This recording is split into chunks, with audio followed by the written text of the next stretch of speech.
Jason Buttrill, our chief researcher, is with us. He has been, I should say, doing the lion's share of the reading and work of all of the leaked memos, all of the stuff that is coming out of Washington, D.C., and helping me put together the schematic, if you will, the architecture of the deep state. And for the very first time, Jason, I think on the TV show last night, we could actually fill in on a chalkboard. Last night, I think, was one of the first that I could say, there's no real missing pieces here. Everything here is how it works, and here are the documents that show how it works. Here are the documents to show you who's involved, and here's what they've been doing for the last 25 years. I don't know. Have we ever done a chalkboard like that where we knew all of the facts? We've done pieces of this chalkboard where Correct. we didn't have all the facts. So we were like, this happened. We'd need a little bit more context. We know about Yeah. this. It And then looks like this, and we are drawing the conclusion that it is this. Right. But now we have all of it to prove the deep state is real and how it works, who's working it, and what they've done. Yeah, Glenn, I got to be perfectly honest with you. I've never been so overwhelmed my entire career working with you. And the closest maybe I've gotten was back when we were exposing a lot of the Ukraine Ukrainian thing, stuff. yeah. There was so many FOIA releases, a bunch of stuff to look through. Yeah. There was so much information. That doesn't hold a candle. Like we talked to John Solomon last night on the TV show where he's like, there's going to be another FBI release that we're going to be reporting tomorrow. And it's I was big. like, oh my God. It's And huge. Huge. Go over that. Go over that release. I just had Peter Schweitzer on last hour to talk about it. Yeah, that goes way back to the Hillary Clinton or the Clinton Foundation, and her investigation over pay for play and everything she was doing while she was Secretary of State. If you watch last night's show, you will recognize a few names. She talked about the DOJ through Sally Yates, which I don't believe we actually have in our chalkboard, but they did mention FBI Deputy Director Andrew McCabe. Yep. Both of them He was on the were chalkboard. instrumental. Yep. He was on the chalkboard. He shows up in multiple different scandals, but he was saying nothing goes through on this investigation without my personal approval. So he was the gatekeeper, and a lot of the things going towards Hillary Clinton. And they Sally. we have the documents now from three separate FBI sources that were investigating at the local levels in three different districts, and the head of the FBI came and said, "Shut it down. Shut it down. You're not to do it." And then, as you said, McCabe came in and said, "You're not to investigate anything without my express written permission to do it." What is that all about? This is a theme that I'm seeing. There was another release. I was like, oh my gosh, I heard that from Solomon yesterday. I got back to my desk, speaking of being overwhelmed, and then there was a 266-page release from the FBI. Well, it's FBI information on investigations on the leaks. Now, we had heard about Adam Schiff.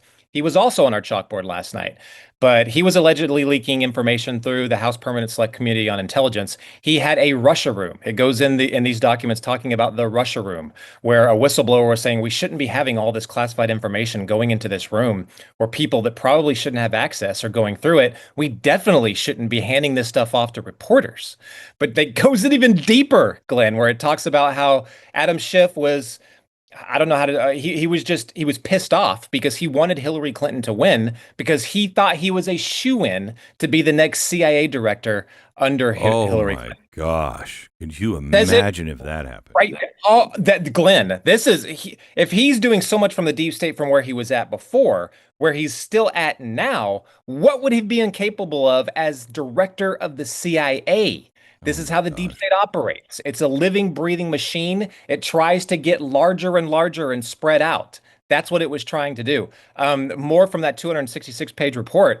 Another name from last night, James Comey pops up again. He was also allegedly leaking information, classified information, through a Columbia University professor who was then taking that information and then going allegedly to some of these media outlets and giving them what would appear damaging information out into the public. We talked about this last night, Yeah. Glenn. This is one of the levers that the deep state uses: media amplification through leaks, through applied pressure. And we're seeing it everywhere Yeah, right now. last night we broke it up into three categories. First, who are the idea men? Where does it all come? What agencies does it come from?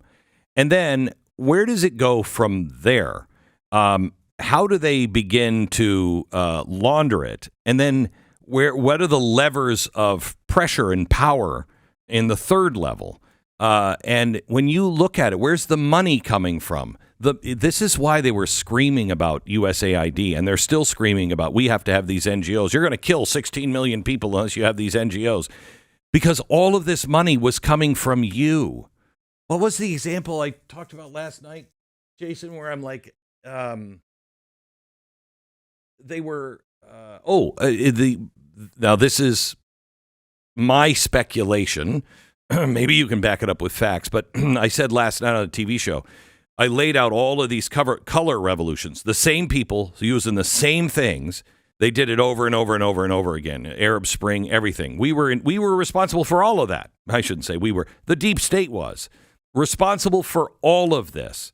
And then it stops in 2016, and you think it stops. But what I said last night was, the same people were doing it. They just took this and made it into a color revolution on America. First on Donald Trump, and then really on America. They're using the same tools, the same thing that they learned, in 2000 when they started this thing.